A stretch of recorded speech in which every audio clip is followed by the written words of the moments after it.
Some shows talk about one team. Other shows barely talk sports. This show will talk Packers, Brewers, and Bucks every day. It's Wisconsin Sports Daily with Steve Sparky Fifer, served up by Wendy's on 1250 AM and 105.7 FM The Fan. Download the Wendy's app today.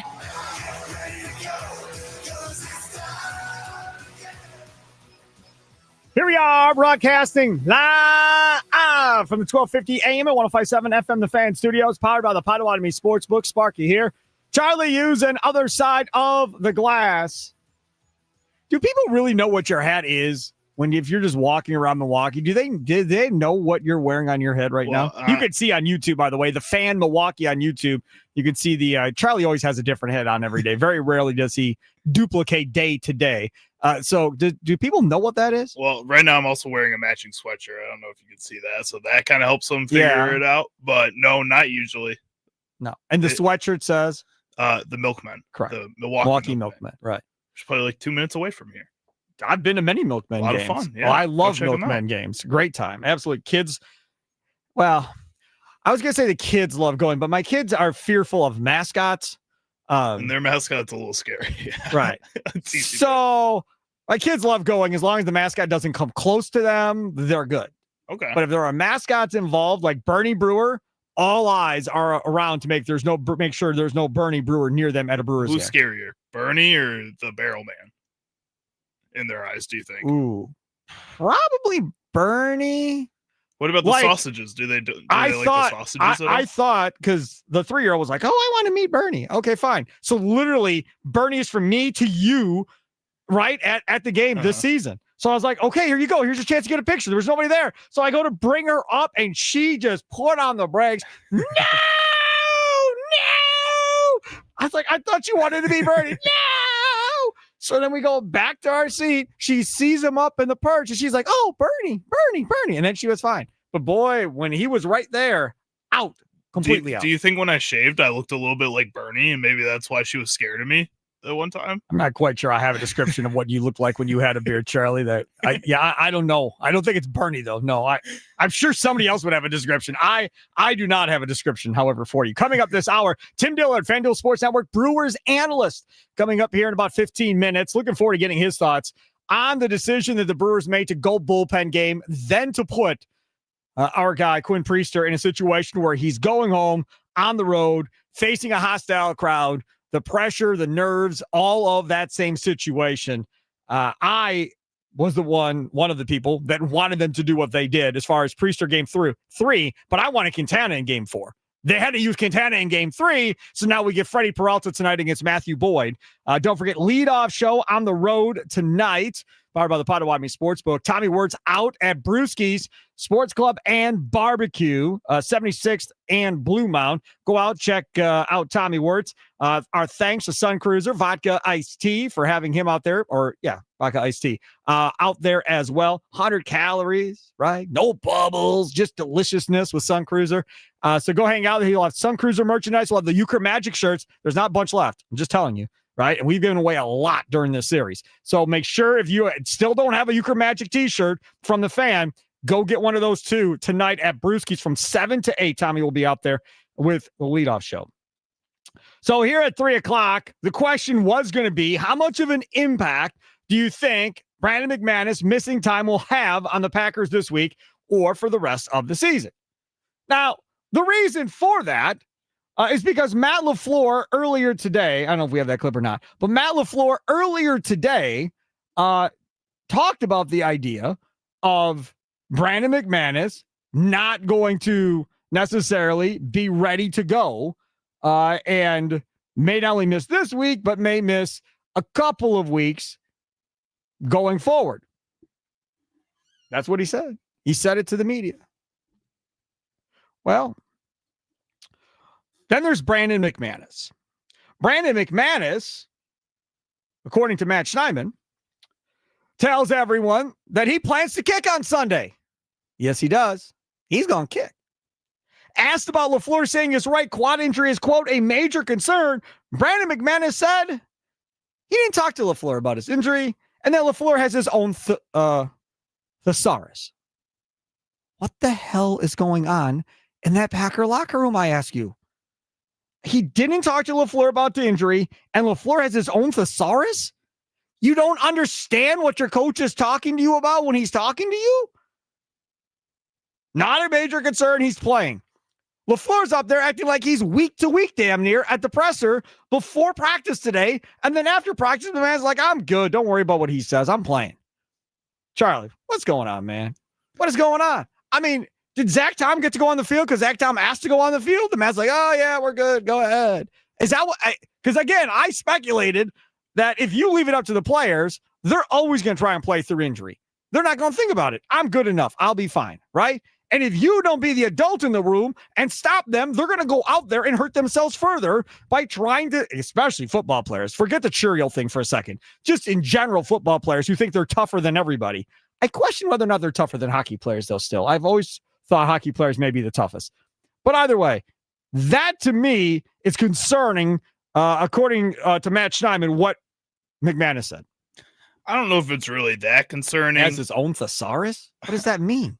That he has his own vocabulary, right? That he talks his own way. You've heard his pressers? Yeah. Have you ever been confused?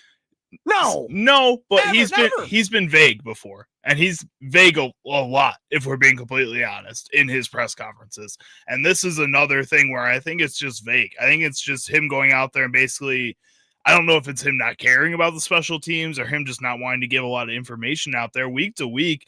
I think it's just him basically saying, we'll see every single day. And people get tired of him saying, we'll see. So week to week is an actual answer that gets people to stop asking questions about that type of stuff. And I think that McManus, this is coming from a place of frustration just with the team and the special teams in general. I think he knows if he sits out this week, that special teams is screwed because he's really the only bright spot in that group right now. Outside of that, the kick return doesn't really seem to be giving that much excitement. The punt return, we're terrified somebody's going to get hurt every single time somebody's returning the ball because it's Matthew Golden or one of these other young wide receivers. I mean, you look at this team right now, and I think Brandon McManus is kind of fed up with the way it's going on his side of the ball, and it just constantly feels like it's LaFleur going, well, we'll figure it out. We'll figure it out. And he's saying, no, I'm going to figure this out. I'm going to play this week. That's exactly right. It's the other part about this for me is when we talk about LaFleur, because to me, we can talk about McManus and that. My concern is LaFleur, right? Is that who is running this locker room? Like, that's my thing. Like, are these dudes doing what they want to do? And LaFleur's like, oh, that's cool, man. Yeah, we'll do it your way. We'll do what you want to do. I always say, and there are some listening that may agree with me, and there are some listening and be like, oh, screw you, Sparky. Like, when you're a parent, your job is not to be their friend. Your job is to be their parent. And there are some that want to be the parent, right? That it drives me nuts. Like, absolutely not. It's not happening. It's just not happening.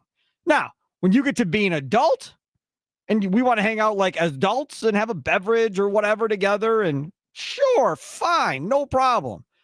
But when you're a parent, you're supposed to be a parent. And with all due respect, when you're a damn NFL head coach, you're supposed to be an NFL head coach, not trying to be everybody's buddy at the end of the day and figure this out. Go back to Pat Murphy earlier this year as a Brewers fan. When he sat Joey Ortiz for a couple of games, right? For chasing after bad pitches and not doing what they told him to do as far as his approach at the plate. Not only did he sit him, he called him out on top of it with the media. Murphy hardly ever calls out anybody like that. And he did. And he just said he's not doing what we ask him to do. So he can sit for a couple days to figure it out. I mean, that's accumulate. I mean, if you have a kid, that's like sending him to his room. Or if you have a little small one, go sit in the corner. Whatever you're going to do. It's a timeout. That's what they do today, whatever. But that's kind of what like that is. This here, LaFleur says one thing, the player says a complete another. So now what are we to think of LaFleur if McManus plays on Sunday? And what are we to think of LaFleur if McManus doesn't play on Sunday? And how vocal is McManus going to be in the media if he isn't allowed to play and the guy that comes in after him misses a couple of kicks? What's he going to say? I told you I could play. I don't know. Go talk to Matt. Ask him why I didn't play. I have no idea why I didn't play. And it's going to become a whole damn sideshow.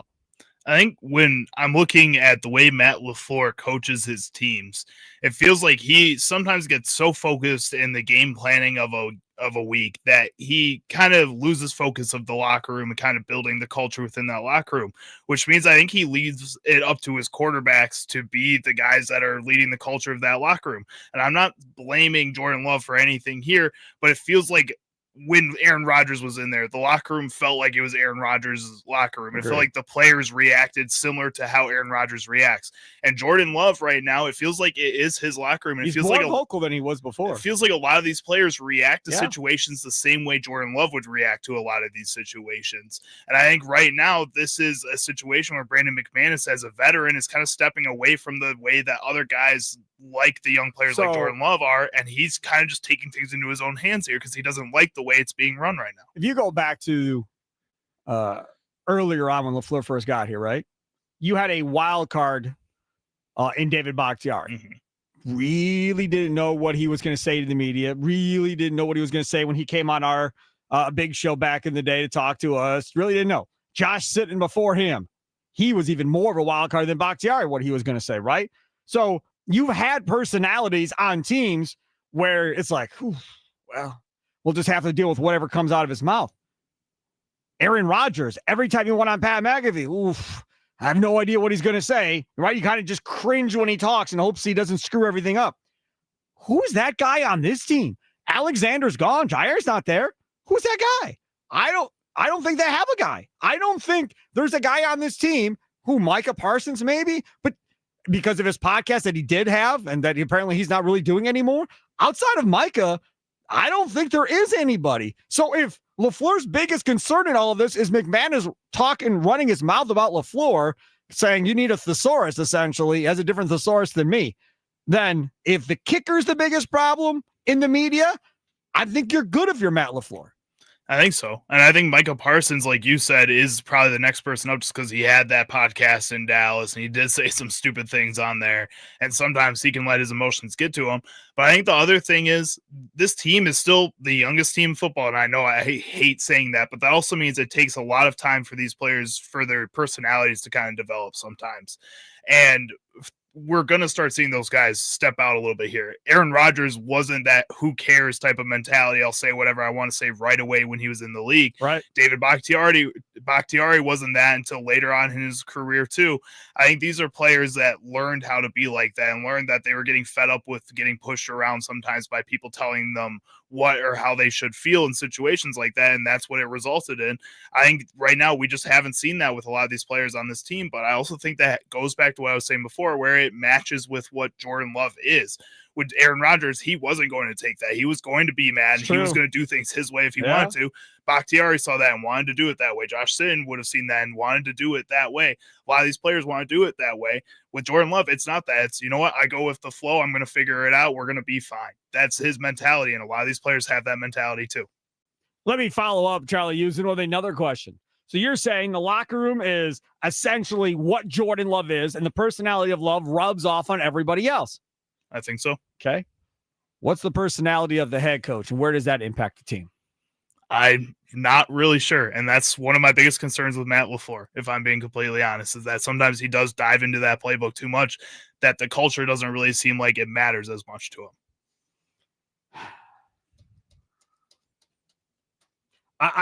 I'm not going to lose sleep over this. I'm not going to be like freaking out over this. I've just not seen anybody go after LaFleur publicly like McManus just did. Hey, did you tell LaFleur that you're going to play this week? Yeah, man, I didn't talk to him. No, he's got a different thesaurus. That's coming from Matt Schneidman of the Athletics. Matt Schneidman's not making stuff up, right? I haven't heard the audio of it, but I'm sure maybe it's somewhere. We probably can find it. But that to me that's a direct shot at LaFleur. Now, maybe he was laughing when he said it, right? And maybe he was joking around. And when you read it more seriously. So maybe that could be the case, but yeah, I don't know. Not a big fan of that. Coming up next, Tim Dillard, FanDuel Sports Network, Brewers analyst. Looking forward to getting his thoughts on what happened last night and what's coming up later today. Hey, Potawatomi Sportsbook, baby. Want to hit up the Potawatomi Sportsbook before a postseason game but need a ride to the game? Hit 2 balls with 1 bat by hitching a ride on a Potawatomi game day shuttle. May need it for Saturday. You might. Make any purchase in the sportsbook or same-day sports bet to get a wristband and seat on the shuttle. Shuttles begin approximately 2 hours before the first pitch. Return shuttles run nonstop for 1 hour after the game. For more, visit Potawatomi.com. Bet above the rest. Wisconsin Sports Daily served up by Wendy's, live from the 1250 AM 105.7 FM The Fan Studios, powered by the Potawatomi Sportsbook. Sparky here.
Up the middle from Bowers, a base hit.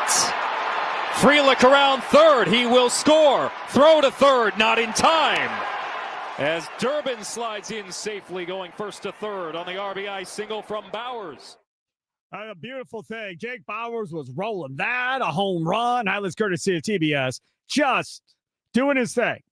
Unfortunately, he came up later in the game in a big moment and struck out. And as we talked about earlier on Wisconsin Sports Daily, served up by Wendy's, those of you that were getting all mad at him, you need to stop. You just need to stop. That dude is the reason why they had as much offense as they had yesterday. That is not the guy that everybody should be mad about. I understand he was the last guy up, but still, regardless of all of that should not have been on Jake Bowers at any point last night. With that being said, let's do this. He's a former Brewer. You can hear him on his podcast, Bustin' in Baseball. It's time to hear from FanDuel Sports Network Brewers analyst Tim Dillard as he joins Wisconsin Sports Daily, served up by Wendy's, broadcasting live from the 1250 AM and 105.7 FM, The Fan Studios, powered by the Potawatomi Sportsbook. There he is, Tim Dillard, jamming along on you. You got an actual guitar there. I do. It's mine. I'm actually on it. Wow. See, man. Yeah. That's all new levels of cool right That's there pretty for sick. Tim Dillard. I've never seen it of themselves on their own guitar. I've never seen that in my life. So how did you come up with that? Yeah, they're just on my wall. The Nashville Sounds gave me this one because I was MVP of the team in 2019. Then the one back there I got, if you become the all-time franchise leader, they give you a guitar. I got franchise leader in strikeouts, innings pitched, wins, home runs given up, hit batters, walks, all the good stuff. All the good stuff. That is cool, man. That's a Nashville Sounds thing, right? I mean, that's not happening with, somebody else. No, so even back when they had the old stadium, they had the old guitar scoreboard. And if somebody hit a home run off the scoreboard, you got a guitar. True story. I never hit a home run. I gave up several home runs off the guitar, but never got one. You didn't get one if they hit the scoreboard off of you? You didn't get one? No, I didn't. Seems like that'd be like something they would do. Be like, hey, you were a part of this too, man. Yeah, that's right. Hey, it takes two to tangle, baby. Let's go. Let's share in your success. Tim Dillard joins us again, as you heard, FanDuel Sports Network Brewers analyst. Follow him on Twitter at Dim Tillard. All right, so I don't even know where to begin. Let's first start with the first inning, Quinn Priester. So as this is going on, and after this is done, and he gets pulled out and doesn't make it through the first inning, you're on social media, so I'm sure you saw it too if you had it up while the game was going on. People are losing their mind. He should have pitched in Milwaukee. He wouldn't have had as many nerves. Now you're bringing him home, plus you're putting him into a road environment on top of that in front of his friends and family and everything else, and he got himself all worked up, and that's why this thing went sideways on him. Then I got Priester after the game talking about it's on me. I'm going to take blame for this one. I hated hearing that. Yeah, I don't want to hear that out of a young guy. That's not something I really want to hear. But how do you deal with that if you're, Pat Murphy, if you're teammates of him, because that's his first postseason start at home? I'm sure there was probably a lot of added pressure to a certain degree. I mean, the teammates, the coaches, I'm for certain they're going to rally around him. I know that maybe the media doesn't want to hear the truth coming from him, but he's put it on himself. The starting pitcher is going to dictate a lot of what goes on. And he felt like, obviously, he didn't live up to the task that he was given. But the guy was in AAA with another team. Brewers found him. He was so good for the Brewers. Hasn't pitched in like 2 weeks. And he's a ground ball guy. This is what stood out to me. He's a ground ball guy, faced 7 hitters, did not get one ground ball. Crazy. That was the difference. That was it. So, but here's the thing. And I was telling my 10-year-old this, and if you're facing a pitcher that likes to get the ball on the ground, what do? You don't hit the ball on the ground. You get the ball in the air. If you're facing a pitcher that gives up a ton of home runs, get the ball in the air, or get the ball on the ground. Try to hit a homer or try to hit a hard rocket on the ground. If there's a guy that walks a lot of people, you don't need to be striking out. You just take your walks. Like, there's certain plans that other teams put in place for a certain type of pitcher. So if I'm facing a sinker baller, the last thing I want to do is hit the ball on the ground. He had a chance to get out of some of those, the situations early on. And you could tell he didn't have a feel for the stuff, but credit to the bullpen coming in after him, doing fantastic. So this is the other part about this. Once you take him out of the game, obviously your game plan for the game just went up in flames, because I don't think anybody came into that game for the Brewers coaching staff thought he wouldn't get out of the first. So now you have to rally me like, okay, so what's the plan behind him? I thought that Quintana would be game 4 if they ended up losing game 3 with Priester. Next thing you know, a guy that hasn't pitched out of the pen in several years now has to get up and come out of the pen. That's probably a difficult spot for Quintana to be in, and he pitched really well. He did. And you say, oh no, we didn't think this was going to happen. I promise you, there's a contingency plan for all of it. If the guy goes 7 innings, guess what? That's a pretty easy one to do. Right. Anybody can coach for that. How are you going to coach when the guy can't get out of the first inning? We've seen that in playoffs already. It's not unheard of. Oh, a young guy, first time in postseason. I guarantee they were playing for that. They were like, all right, let's bridge an inning and then bring somebody in to have a clean inning and try to go 3-4 innings, whatever we can get out of a guy. And they pieced it together really well. I thought Chad Patrick coming in later on was a really good call. There were some good things that came out of this. And overall, this stuff happens. The Brewers have done this to other teams. They did this to the Cubs the other day. You've seen this all across postseason. It's not unheard of. The fact that, what I like about it is that I think you're going to see Priester again in these playoffs, and I think he's going to be nails. And I think he has a right to do that. I think he's earned the chance to do that again. But at the same time, the team played great. Past that first inning, the team played great. A lot of stuff that they did was really good. They didn't give up. They still had good at bats. The defense was there, and the bullpen again was outstanding. Let's talk about that for a second with Priester. So if they lose tonight, hopefully they don't, but if they lose tonight, game 5 is Saturday. Is there a chance they put Priester back out on the mound at home to start game 5, knowing he threw less than 40 pitches yesterday? I mean, maybe. Quintana, he's been, I think, better on the road than he has been at home. But maybe they go back to Ashby. I feel like they have a lot of different things they can do, and I bet they're not even worried about that. Once they decided that Freddie Peralta is going to pitch tonight, I think they're going all in right here. They're going to say, you know what, we're going to use whatever we have, got a day off tomorrow. We'll figure it out the next day. I don't think they're worked up about it at all. I think they knew there was going to be some bumps in the road, but they played fantastic the first 2 games and got a whole bunch of runs. If the Brewers score 6 runs or 9 runs, guess what? They win the ball game yesterday. So you're not always guaranteed to get that kind of run support. Right. But at the same time, when you're down early like that, the worst thing you can see is a team just roll over and die and fall apart and watch the other team just rack up the runs. Brewers did that to the Cubs, I guess, game 1 of the series. So that is something that the Brewers team did not do. They did not fold after the first inning. To me, that's still a sign of a really good team, really good clubhouse. I think Priester just took it a little, he built it up in his mind a little bit, maybe went out there. And when you're missing middle of the zone and you're a sinker ball guy, it just means you are all jacked up on Mountain Dew. And how could you not? I mean, it's postseason, it's postseason baseball, baby. Yeah, absolutely right. It's the first time he's been in it. So, everything else that goes along with that. Tim Dillard, FanDuel Sports Network, Brewers analyst, joining us here. Wisconsin Sports Daily, served up by Wendy's on the Fan. I want to talk about the bottom part of that order for the Brewers. I was not all that excited seeing Lockridge in the lineup and so forth. Durbin's hitting 6, and then I look at 7 through 9. It's like, oh my goodness. But Bowers stood out, played really well, so that's awesome. So I had a crazy idea. When I said it on the air earlier in the show, I said, you can say it's a dumb take. That's fine. I'll deal with it. I'm fine. You're not going to hurt my feelings. But they haven't done it all year. They stuck Ortiz in the 9-hole all year, and then they've stuck Perkins or whoever in front of them. Okay, fine. What if you move, say, Ortiz up to 8, put Durbin behind him, put another hitter like Vaughn or whoever in front of him, and then if Perkins is in the lineup, put him between Vaughn and Frelick or something like that, and kind of surround these 2 hitters that may not be the best on the team by 2 pretty decent hitters on either side of them versus stacking them back to back at the back of the lineup. How crazy is that? Well, I mean, I think, I get what you're saying, but at the same time, I think Pat Murphy, I think Ricky Weeks, what they're looking for is when they start making substitutions.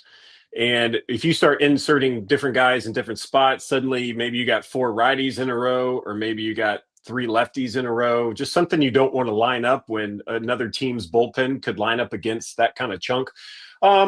I don't know. There's guys that are getting the job done, and there's guys that are still coming around. But hopefully the Brewers have a long postseason to worry about where guys can still get big hits. But, I mean, I think Lockridge had a great 13-pitch at-bat. He bunted that ball too hard to first base. Yep. Caleb Durbin did right. I mean, and that play right there, it is such a tough read, because your focus is on home plate and you don't know how hard that ball is bunted, and you have to be gaining momentum to be able to make it. And so the ball hit all the way to first baseman.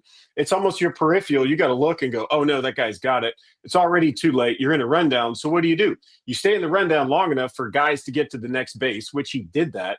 And then if you really want to put the final morsel on what they teach is when you're in that rundown and you're about to get, your legs are done and you're about to get out, they will teach you to run into fair territory towards the mound, or, towards the infield.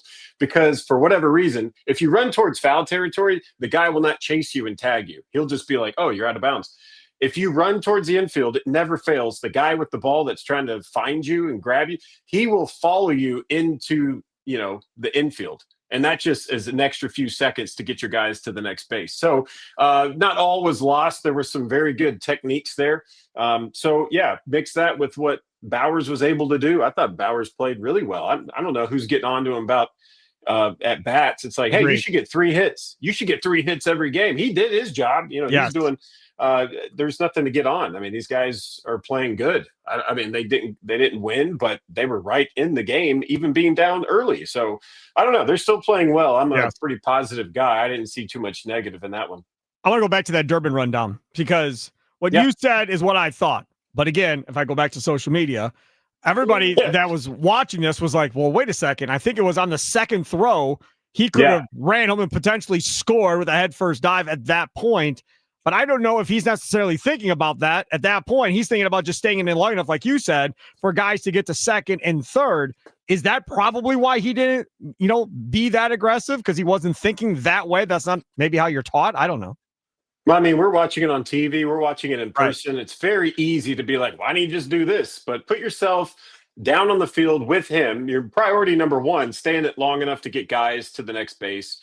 Priority number 2, if you can get in the way and a guy throw the ball and hit you, and or you run into a guy that doesn't have the ball, that's what your goal as a runner when you get in a pickle like that. So I think that was his focus. I don't think he knew how close he was to home plate, because I think Shaw was coming in to throw the ball to, I guess it was Michael Busch that was coming in from first base. So for him, he did not know that the ball was like hesitant coming out of Shaw's glove. His back was turned. He was looking at the next guy who looked like he was about to catch the ball.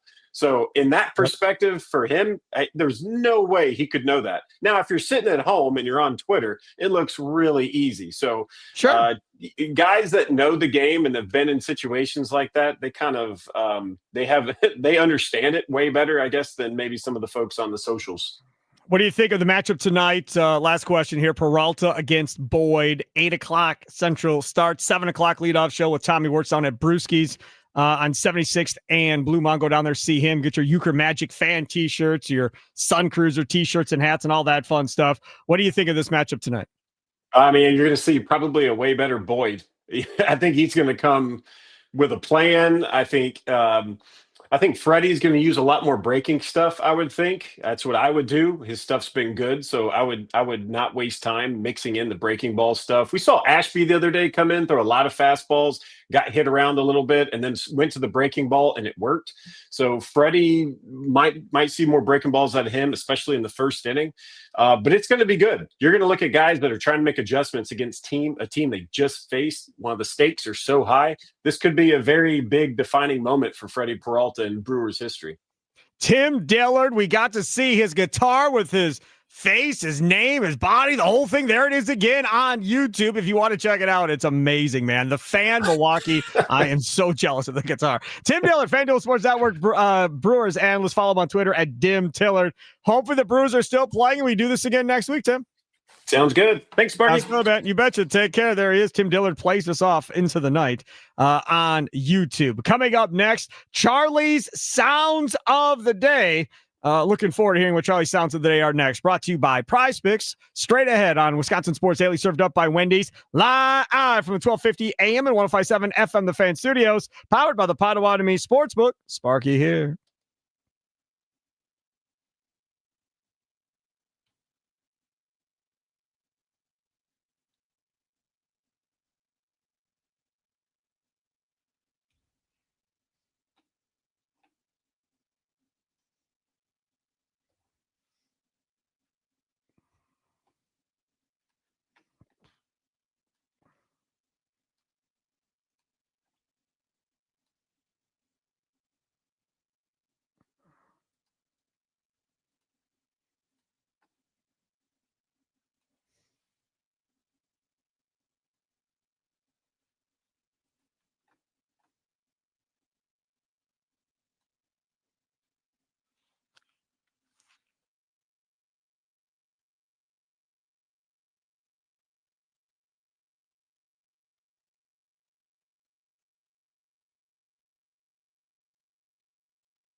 Welcome back. It is Wisconsin Sports Daily, served up by Wendy's. The Sparky, Fifer, Charlie using other side of the glass.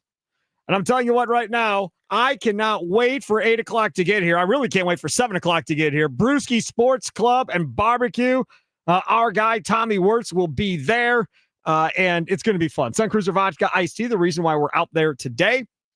We'll have all kinds of Sun Cruiser koozies and shirts and all that stuff. And we'll have our Euchre Magic t-shirts. We're running low. So not quite sure how many more of these events we're going to these Euchre Magic t-shirts at, but we will have some coming up today between 7 and 8 at Brewski's. So if you want one, you better stop over there and get some. Charlie's like, hey, people are asking if they can buy them. No, you can't buy them. You're just going to have to go there and get one whenever we're out doing event stuff. That's the best way to get them. That's how this is going to work. Understood? Understood. Good. Hey, let's talk about Wendy's before we get to Charlie Sounds of the Day. If you love Wendy's classic chocolate and vanilla frosty flavors, there's some big news. They're all new Frosty Swirls and now Frosty Fusions. Same creamy treat you've always loved, now with a flavor refresh. So what are these new flavors? Okay, well, we've got the Frosty Swirls, strawberry, brownie batter, and caramel, and the Frosty Fusions, Oreo brownie, caramel crunch, and Pop-Tart strawberry. So clock in for sweet treat time with Wendy's all-new Frosty flavors, a refresh on a classic. It's got to be Wendy's. Now, let's get to Charlie's segment. 1, 2, 3. What sound clips will Chicago Charlie pick today for Sparky? Will Sparky become enraged? Will laughter ensue? It's time for Charlie's Sound of the Day. It's Wisconsin Sports Daily, served up by Wendy's on the Fan. All right, time now for Charlie's Sounds of the Day. Top 3 clips brought to you by our fine folks over there at Prize Picks. Charlie, what do you got for us today? Since it's your last day of the week today, Sparky. Because I am off tomorrow. I'll be back hopefully by 2 o'clock on Monday. Otherwise, Charlie starts the show. I'm going to give you a choice here. All right. You can choose one longer clip that's like about 3 minutes and 40 seconds from our favorite Giannis Antetokounmpo from his press conference yesterday. Giannis talked for how long?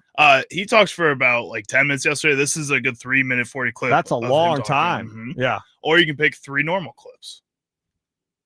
No, you got to give me more than 3 normal clips. No. One of them is Stephen A. Smith. You're going to have to hear from Stephen A. One of them is going to be about that NLDS Game 2 from Marquee Sports Network. I think you know what that one is. I don't. And the last one is going to be from Greg Gard, Wisconsin head coach. All right, so we'll negotiate this on the air. Let's save Giannis to 440 things that we missed on today's show, and let's do a normal Charlie Sounds of the Day. Let's go. Well, let's start with Stephen A. Smith, then one of your favorites. He was on First Take discussing LeBron James's second decision that ended up being just a Hennessy ad and his thoughts on the whole idea of this ad type of promo that they did here. One critic said it best when they said that if you make a bad movie, typically you don't have a sequel. So if you look at the decision and the manner in which that was handled, and the way it served to alienate folks back at that time, you would think that he wouldn't want to remind people of that, considering the heat he took from that. And unfortunately, he was tone deaf, and that's not the decision. That's not the path that he took. This was corny as hell. It was cringy. It was all of that. We know this. You're promoting an alcoholic beverage and trying to give people the impression that this could be your final season, that you might end up retiring. And so, one other person joked and they said, you know what, that's like Jordan. Compare that to Jordan saying, I'm back. What if he had said, no, I'm teasing you, and then it happened to be a Hanes commercial? What if it had been something like that? And that's what this was the equivalent of. In the end, I don't understand why the second greatest player who ever lived, a 4-time champion, a 4-time league MVP, one of the greatest players who have ever lived, would stoop to trying to garner attention for himself with something other than trying to win a damn championship. I want to be in Southern California come June. Are Lakers gonna win? Lakers gonna be in the picture. That's what I care about. I don't give a damn about some Hennessy commercial, especially from him. A matter of fact, if you play like garbage at any point in time when it really, really counts, I'm gonna think about the Hennessy commercial and wonder if you was drinking something before the game. I mean, that's what's gonna have me thinking about. Okay, so first off, let me see if I can help with this. They paid him a lot of money. That is why he did the decision part 2. Come on, man. This ain't that hard, Stephen A. I get down with you. I agree. Why bring up bad thoughts in people's heads going back to that original decision? You and I talked about, hey, man, how about you retire now, don't play, give your entire yearly salary, which is like $50-some million, give it all to the Boys and Girls Club or some charity, right, that can use it. Then decision 2 outdoes decision 1, and they're like, hey, this was the best one he did. I can't believe he's leaving, but that's pretty sweet. He's donating a whole year's salary on the way out. That's how you make this right. You're right. The alcohol company paid that dude a lot of money, and LeBron or them came up with an idea to do this for a marketing pitch.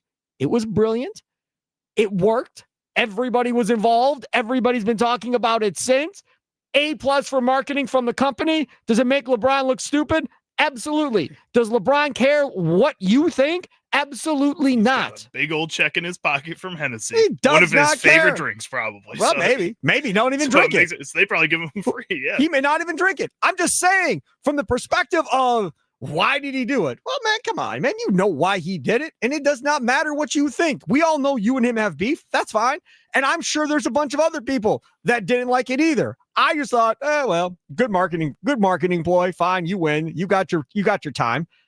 But the problem is, if nobody actually brings up the alcoholic company that he did this with, talking about it on the radio and the TV, what's going to happen? People are going to go find on social media to find out who the alcohol company is, and then they're going to get more run out of this thing. So brilliant move by them for sure. And LeBron does not care what Stephen A thinks, or you or I care either. All right, next one. Next up here, we're going to head over to the Marquee Sports Network. After NLDS Game 2, Cole Wright and Ryan Sweeney were on the Cubs postgame show discussing the Brewers apparently legally stealing signs during that game. And then you take a look here. Caleb Durbin's on second base. He did get hit in the hand, but he's kind of like putting his hand back, like almost like fastball away, like squeezing it. I mean, I just feel like that's a little close kind of obvious right there. I mean, you would think, and then next pitch, boom, 1-on-1 fastball away. So knowing that it was kind of in that situation where like, hey, he's not going to come in right here. He's staying away. Not saying that he did call that because he might have been flexing his hand, but it just seemed like a weird situation right there. There's nothing against that. If everyone's like, oh, well, he's stealing signs, like that's baseball. Everybody's trying to do it. Gamesmanship, isn't it? And when we caught that, I was one of those guys that was like, hey, what do you think you would do when you got on second base if you were to do that? And I didn't want to know what was coming because I didn't want – most of the time it's not location, but you knew with a guy like Palencia, he's probably going to throw heater. So it's more like location, right? Like, hey, this is going to be a fastball away. Most situations when you're trying to tip pitches, it's like, hey, it's either going to be a fastball or a breaking ball. That's when I want to know in that situation. But if 101's coming and I know that it's coming away, look, he could have probably pulled it in and he wouldn't hit it. But it just so happens that he gave that little hand gesture right there. And the next pitch was a homer. Here we go again. So the last time we heard legally stealing anything, Robert Saleh was the one saying it. And Liam Cohen wanted to fight Saleh after the game. Remember that? That's pretty funny. Yeah. So now these guys are saying it about the Brewers. And to which they both said, what they're doing is not illegal. Every team in baseball does something like this. If they caught your signs, that's on you for them being to decipher what is going on at that point. So maybe they did figure it out before game 3, and that's why they had more success, Charlie. Maybe, but you also have these fancy pitch comms that you can just tell your signs through that. And if you're still using basic signs to say what a fastball to the outside is. Some of these pitchers don't like that thing. You have bigger problems. They come up with more like crazy signs with your hands because obviously you're doing something that's just way too basic for them to be able to figure it out. Yep. All right. What do you got next? And last up here, we're going to hear from Greg Gard on the Ion Basketball podcast with Gary Parrish from CBS. They were discussing international players coming in as freshmen and why they seem so much more developed than American freshmen. I think the developmental model, and we've talked about that nationally as coaches, whether it's in our specific league in the Big Ten or even on a national scope, that our development programs and system have to be better. We've fallen behind in terms of what maybe Europe has done, and even Australia and New Zealand they've really grown the sport. And it really goes back to how they develop in the club teams and how they advance. You don't get moved up just because your mom or dad paid a lot of money. You have to prove that you can play at the next level. And then in some cases you don't get advanced. So I think just the international players we've coached, and now we'll have 4 on the team this year and 5, I guess, next year.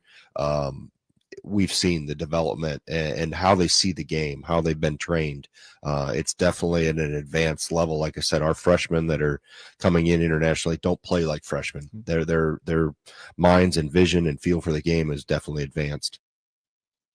So the first thing I want to bring up, because I was not going to bring this up otherwise, because I didn't plan on talking Badger basketball at any point soon with the Brewers and Packers going on. But Kirk Penny left. If y'all missed that one, he went back home to be with his family. So he's no longer part of that staff. That is a gigantic loss. Kirk Penny was instrumental in helping to recruit international players, like he was talking about. Kirk Penny was instrumental in developing and making that offense look modern as well. That's not saying Guard can't still run the offense. I'm sure he will. But Kirk Penny was huge in that process. Now, I don't know why his family is there and not here. Whatever. Fine, they're over there. So now he leaves to go back, be with them. I don't know if he'll end up coaching their national team or whatever in New Zealand or what the deal is. But that is a gigantic loss for this Badgers basketball team. And hopefully they're going to be able to go forward. The next thing, I'd like to know from Greg Gard, how much NIL money you got to pay international players versus USA kids? I bet you it's not as much. Bet you much. I bet you. Probably not. Nope.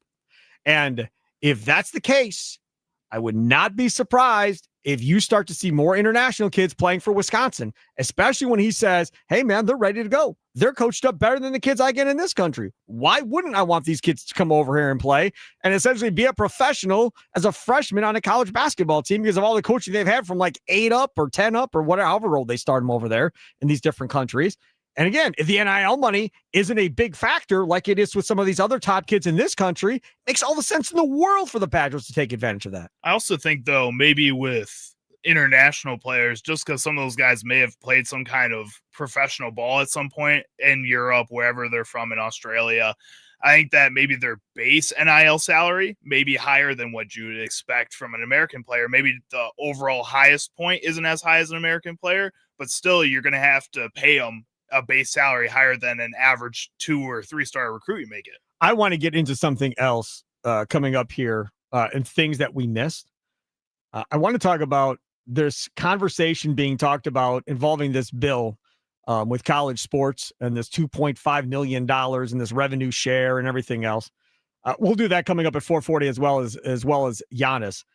There is talk from some that want to take $2.5 million of the 20 or however much $1 million going to these schools and use it to fund the non-revenue sports to allow them to have rides, to allow these non-revenue sports, like baseball. Those are partial rides. Well, if I can take $2.5 million every school and now fully guarantee scholarships for all these baseball players, that's a big deal. May see some Badger baseball come back then, something like that. Exactly what I want to talk about at 4:40. Exactly correct, Charlie Usen. So we'll do that coming up at 4:40. Up next, Ryan Wood, Green Bay Press Gazette, Packers beat writer here on Wisconsin Sports Daily, served up by Wendy's, live from the Fan Studios, powered by the Potawatomi Sportsbook. Sparky here.